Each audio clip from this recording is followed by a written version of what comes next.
Mrs. Whitehouse, is that what it all was? Mary being quite contrary? Well, if you were to ask my mother, that's exactly what she said I always was. And I don't doubt that in the eyes of many people, particularly, shall I say, in broadcasting, they thought I was quite contrary. But then if you're not quite contrary, you don't draw any battle lines, do you? So that's fine by me. Now, when we look at today's headlines and the response to the killers of James Bulger, do you begin to feel vindicated that in a way your time has come? Well, I don't think the situation now is such that anybody can take any pleasure or satisfaction out of it at all. So I just do not think in those terms. But, and also I have to say this, there have been over the years, occasions when there's been a great public outcry about something. But before 2 or 3 days are past, it's forgotten or something. And if you want my opinion on what has to happen, and until it does happen, this sort of thing is going to raise its head or kill its bodies on and on. The root of the problem, not only about videos, but about certain publications, certain aspects of broadcasting and so on, is that the 1959 Obscene Publications Act is a mess. And that's not me using those words, it's Lord Denning. You see, to get any case proven under that act, you have to prove that a particular object, quote, has a tendency to deprave and corrupt.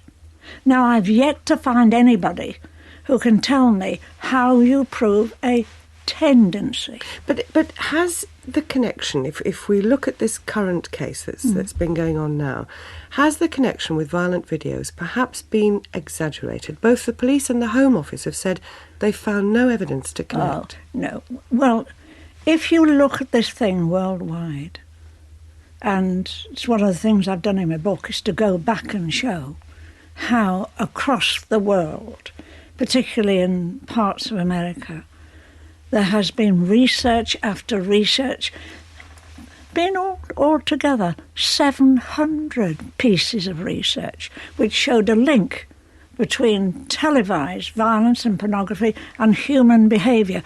Why has it had no effect? But it does also seem that for every piece of research that says there is a link, there seems to be another piece of research that says there is no link. That's all about that's the clever thing they do about it. And you see,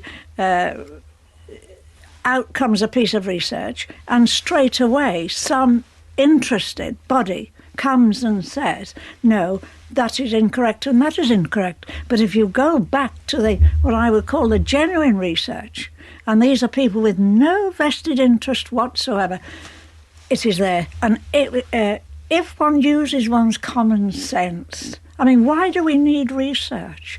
To show that, to prove that what people see and hear affects how they behave. That's how we brought up children. We showed them what to do. We teach them through pictures. But when you talk about vested interest, I mean, don't you, to some extent, have a vested interest? That in what way? Well, in a way, yours is a religious crusade. Oh, come off it. When I'm talking about vested interest, I'm talking about financial interest.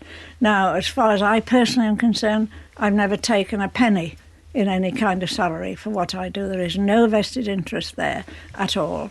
And if you are inferring that having a religious faith is a vested interest, that's something we could argue forever. But if we look at the fact that all broadcasting in this country has certain obligations which are not laid on by us, but it is the Broadcasting Act and the BBC's own standards, their own governors, may not transmit material, quote, which offends against good taste seekers and so yet, on. over the years, you've attacked programmes like, let's say, EastEnders for dealing with rape and domestic violence. Now, there is no doubt that these things went on before television started to look at them. But don't you have to see that perhaps there has been a positive influence, that repressed women and children who may have been abused have been allowed to come out into an atmosphere where they can talk about their abuse?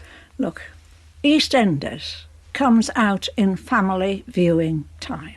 and the obligations of people that work in that field, and I quote, nothing unsuitable for children is to be shown. And for pity's sake, and I say for pity's sake, if all we've got to offer the children growing up is an understanding of AIDS and rape and all the rest of it, this is a terrible indictment of us. You know, we should fill their programmes. I don't say pretend the world is, nothing wrong ever in the world. But to bring things like AIDS to the attention of the little children who are still viewing at that time, what a thing to do. But the question is surely, how far do you say we have to go in this censorship? Another interesting thing that's come out this morning is that in the Mary Bell case 25 years ago, the influence of television was cited then by Mary Bell herself. She said that she learned a lot from watching The Saint.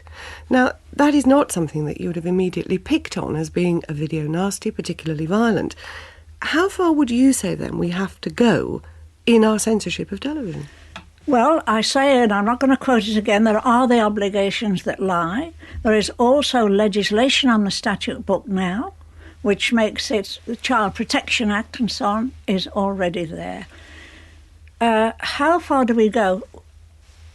I think, for me, there are certain things you do not discuss, and unless the children bring it up in those early evening programs, and we have to ask ourselves all the time, what kind of world are we creating? A world and showing a world that the children want to grow up into, or are they hiding more and more back into themselves because they don't like the kind of world we're creating?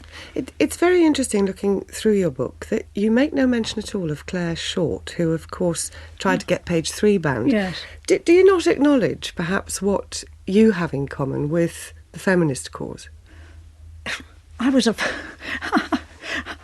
feminist fighting for women's and children's rights long before the feminist cause raised. I think it's been one of the things that's been thrown up and to some extent artificial.